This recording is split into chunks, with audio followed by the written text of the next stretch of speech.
여러분 안녕하세요. 채널 CMO의 TJ입니다. 제 생각에는 우리나라 사학개미들이 가장 관심 많은 종목 중에 하나가 테슬라가 아닌가 싶어요. 저도 테슬라를 굉장히 좋아하고. 근데 다음 주에 드디어 테슬라의 로보택시가 출시를 하죠. 근데 또 모르겠어요. 하도 여러 번 연기를 해서 이번에도 당일날 가서 또 연기를 할 수도 있을 수도 있는데 이번에는 출시가 된다고 생각을 하고, 이 로보택시에 대해서 세간에서는 굉장히 말이 많은 것 같아요. 구글에서 하고 있는 웨이모하고 다를 게 뭐가 있냐. 또 한쪽에서는 로보택시가 차량 공유 서비스의 패러다임을 완전히 바꿀 거다. 또 이렇게 이야기하시는 분들도 있고, 그래서 이번 영상에서는 도대체 로보택시가 웨이모하고 어떻게 다른지 이 부분에 대해서 한번 좀 짚어볼까 합니다. 이분 캐시우드죠. 테슬라를 사랑하는 사람 중에 한 분. 얼마 전에 캐시우드가 방송에 나와서 테슬라가 로보택시 출시 이후에 5년 내로 주가가 2,600불까지 갈 것 같다라고 말씀을 하셨어요. 그동안에 캐시우드가 주가 예상을 하고 틀린 적도 굉장히 많아서 이분이 또 과하게 평가를 안 하는 게 아닌가 이런 생각이 들기도 하는데, 과거에 테슬라 아무도 안 쳐다봤을 때 그때 10년 내로 테슬라 1,000불 갈 거다 그랬는데 5년 만에 1,000불이 진짜로 갔었었고, 이번에는 5년 내로 2,600불 간다고 하니까 한 2년에서 3년 내로 2,600불을 갈 수도 있지 않을까라는 생각이 드는데, 캐시우드 이분 역시도 로보택시의 가능성을 굉장히 높게 평가하고 있는 것 같아요. 자, 먼저 구글 웨이모부터 한번 볼게요. 이게 지금 미국에서 돌아다니고 있는 웨이모 차량인데, 이 베이스가 제규어의 아이페이스 모델이에요. 한 7만 불이 넘어가는 SUV죠.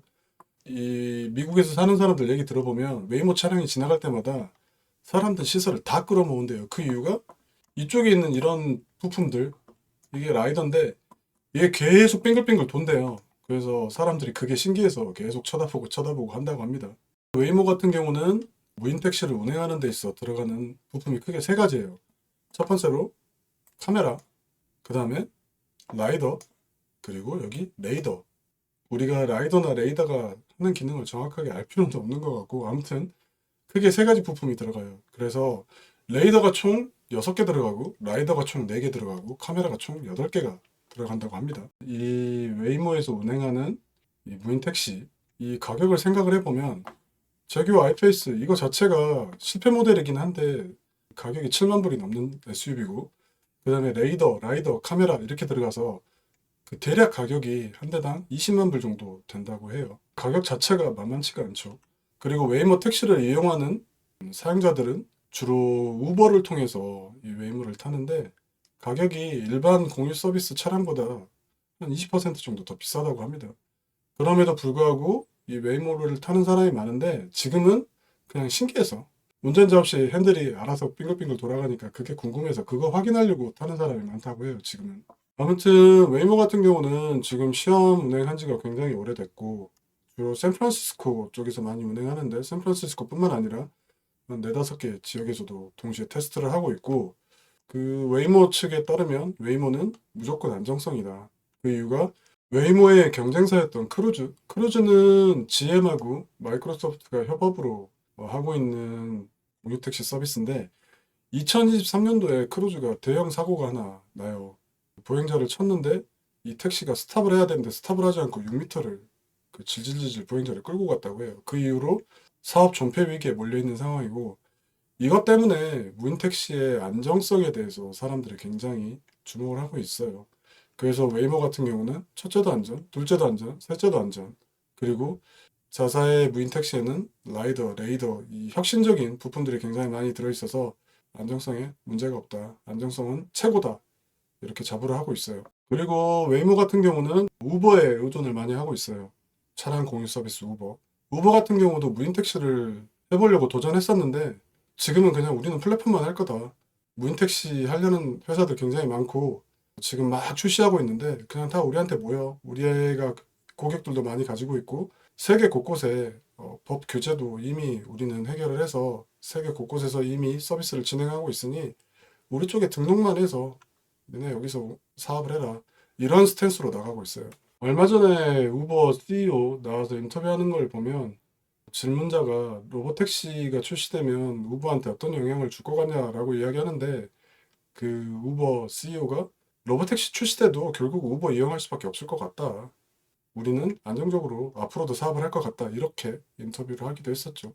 그리고 우버 CEO뿐만 아니라 그 월가의 애널리스트들도 우버의 목표가를 계속 올리고 있는 상황이죠. 아무튼 웨이모를 정리를 해보면 일단 웨이모는 차값이 비싸다. 그리고 사용자들이 내는 요금도 비싸다. 하지만 웨이모 측에 따르면 안정성만큼은 최고다. 이렇게 요약을 해볼 수가 있을 것 같고, 제가 봤을 때는 택시 회사인 것 같아요. 기존에 운행하고 있는 택시 개념에서 크게 벗어나지 않는 수준? 제가 웨이모를 너무 낮게 평가하는 건지는 모르겠는데 그 정도 수준에서 크게 벗어나지는 않은 것 같아요. 물론 뭐 첨단 기술이 많이 들어가고 있다고는 하나 그냥 운전자가 없는 택시?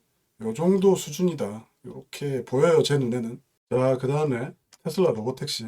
이게 지금 실제로 텍사스에서 테스트하고 있는 로보택시를 찍은 사진이라고 합니다. 보면 테슬라 모델 Y로 지금 로보택시 테스트 운행을 하고 있는 것 같아요. 구글 웨이모가 라이더, 레이더, 카메라 다양한 부품들을 사용하고 있는 반면 테슬라의 로보택시 같은 경우는 오로지 카메라만 사용합니다. 일론 머스크 생각이 사람이 시각에 의존해서 운전을 할 수 있다면 기계도 보이는 것만 가지고도 운전을 할 수 있어야 된다. 이런 생각으로 밀어붙여서 로보택시는 라이더나 레이더가 없고 카메라만 있어요. 그러다 보니 웨이모보다 차량 가격이 훨씬 싸죠. 웨이모가 아까 말씀드렸다시피 차량 한 대당 20만 불 정도 한다 그랬잖아요.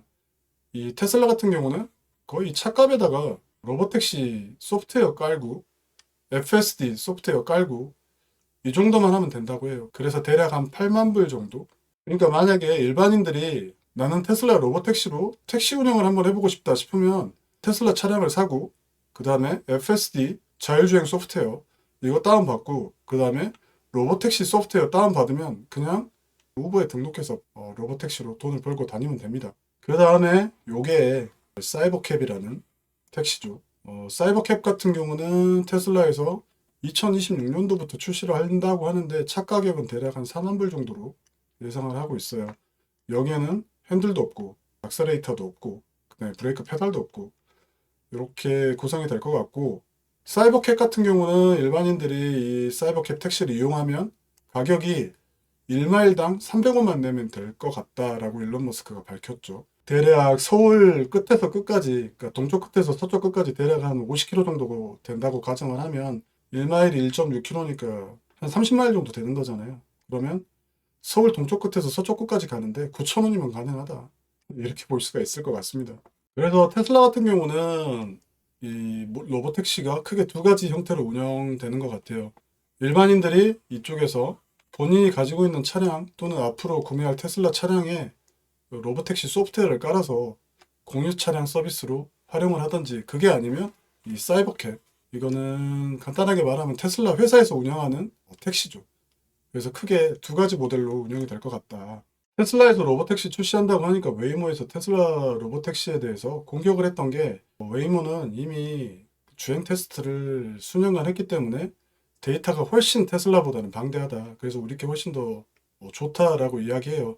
여기에 테슬라 쪽에서 반격을 했던 게 뭐냐면 이미 우리는 일반인들이 FSD를 활용을 했었고 FSD에서 수집된 정보가 우리 서버에 어마어마하게 많다.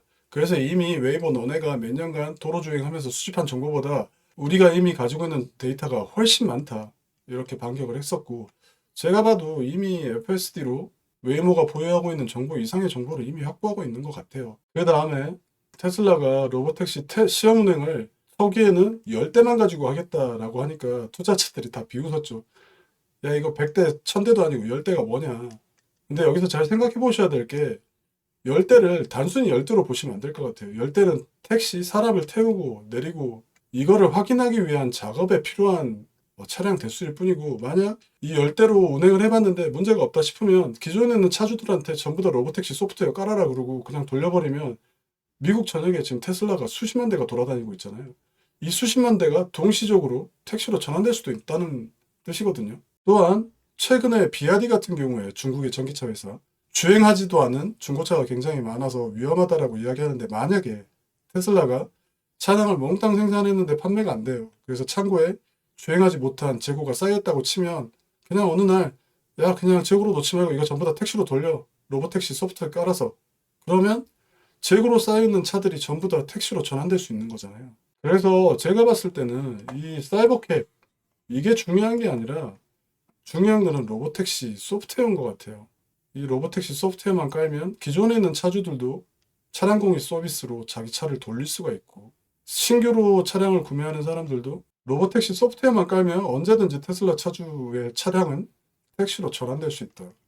그래서 앞으로 확장성이 웨이모보다는 무궁무진한 것 같아요. 뿐만 아니라 미국에서 지금 전기차 보조금 끊는다 그래서 테슬라한테 위기다 이런 얘기가 나오는데, 제가 봤을 때는 앞으로 테슬라는 보조금을 받냐 안 받냐는 전혀 문제가 될 것 같지가 않아요. 테슬라 차량을 구입했다고 칠게요. 제가 한 10만 불에. 그리고 그 차를 로보택시 소프트웨어 깔아서 내가 출퇴근할 때만 쓰고 내가 일할 때는 야 그냥 로보택시 너 혼자 돌아다니면서 돈 벌어와 하면 되는 거잖아요. 그래서 만약에 하루에 한 3, 4만 원만 벌면 한 달에 한 100만 원을 버는 거고 1년이면 1000만 원이잖아요. 이 정도면 그 로보택시 그냥 돌리는 것만 가지고 10년이면 차값을 뽑고도 남는 거니까. 차를 사는데 돈이 들어가는 게 아니라 차를 사면 돈을 벌 수 있다. 아예 패러다임 자체가 바뀌는 거죠. 로보택시가 앞으로 성공할지 성공하지 못할지 그거는 모르겠어요. 아직 시작을 안 했으니까. 그냥 이런 생각을 한다는 것 자체만으로도 일론 머스크가 천재가 아닌가 이런 생각이 들어요. 아무튼 저는 테슬라의 전기차가 자동차 시장의 패러다임을 한번 바꿨다면 이 로보택시가 두 번째로 패러다임을 바꾸지 않을까 이렇게 긍정적으로 평가를 하고 있어요. 물론 제 생각과 다르게 로보택시에 대해서 부정적으로 평가하는 분들도 굉장히 많고, 그 다음에 테슬라 지금 퍼가 너무 높다. 이거 정상이 아니다. 투자하기 부담스럽다. 이렇게 생각하시는 분들도 많은데, 저는 앞으로 테슬라를 이번에 4월달에 주가 굉장히 많이 빠졌을 때 테슬라 주가가 한 220불까지 떨어진 적이 있었잖아요. 대략 한 220불 저점을 깨지는 않을 거라고 생각을 하고, 이 220불에서 한 290불 요 사이 올 때마다 테슬라 번주를 조금씩 계속 사 모을까 이렇게 생각을 하고 있습니다. 그래서 캐시우드가 예상했던 것처럼 2600불까지 가면 좋은 거고, 그렇지 못하더라도 지금 가격보다는 훨씬 더 올라가 있지 않을까 이런 생각을 하고 있어요. 자, 이렇게 오늘은 테슬라 로보택시에 대해서 좀 살펴봤고요. 저는 다음 시간에 또 다른 영상으로 찾아뵙겠습니다. 감사합니다.